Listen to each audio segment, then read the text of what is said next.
ሰላም፣ ይህ የሻነህ ቲዩብ ነው። እኔ ደግሞ የሻነህ እባላለሁ። ሁላችሁንም ሰላም ብያለሁ። ዛሬ አንድ አስተማሪ የሆነ ታሪክ ልነግራችሁ ፈለግኩኝ። አስተማሪም ነው፣ በዛም ዘና በሉበት። ታሪኩ የቻይናውያን ታሪክ ነው። በአንድ የቻይና ከተማ የሚኖር አንድ ምስኪን ድሃ ሰውዬ ነበረ። ከዕለታት አንድ ቀን ታዲያ ይህ ምስኪን ድሃ በሚኖርበት አካባቢ አንድ ቆንጆ ሆቴል ይከፈታል።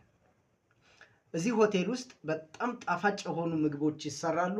ብዙ ደንበኞች ይሄንን ምግብ ስለሚወዱት ደንበኞች ይሆናሉ።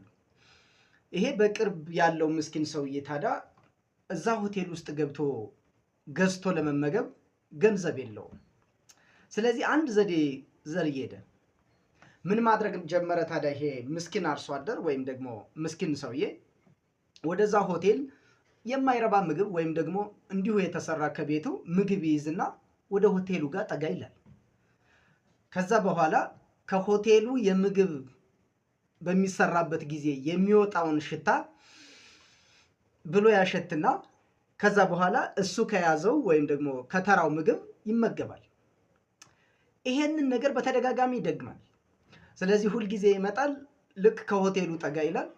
ከዛ በኋላ ምን ማድረግ ይጀምራል? እንደተለመደው ከሆቴሉ የምግብ የሚወጣውን ጣዕም ወይም ደግሞ ሽታውን እያለ ያሸታል።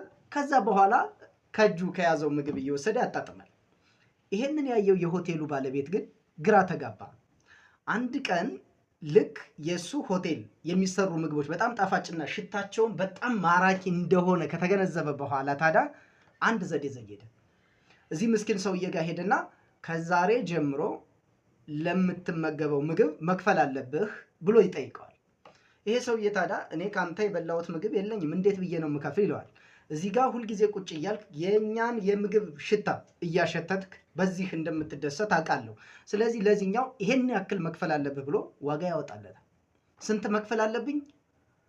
1000 የቻይናውያን ብር ትከፍላለህ ይለዋል። እሺ ይልና ይህ ምስኪን ሰውዬ ትንሽዬ ሳጥን ውስጥ የያዛትን ገንዘብ ልክ ማንኳኳት ጀመረ ማለት ነው። ከዛ ያው ክፍያህን ከፍያለሁ ይለዋል።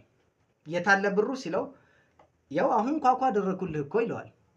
ትቀልዳለህ እንዴ በሚልበት ጊዜ ይህ ምስኪን ሰውዬ መልሱ አየህ፣ እኔ ለአንተ ምግቡን በኖርማል አልበላሁትም፣ ያጣጣምኩትኝ ሽታውን ነው። ስለዚህ የገንዘቤን ደግሞ ድምፁን ለሽታው ክፍያ ነው ብሎ ለዚህ ስግብግብ ነጋዴ ቆንጆ መልስ መለሰለት ይባላል።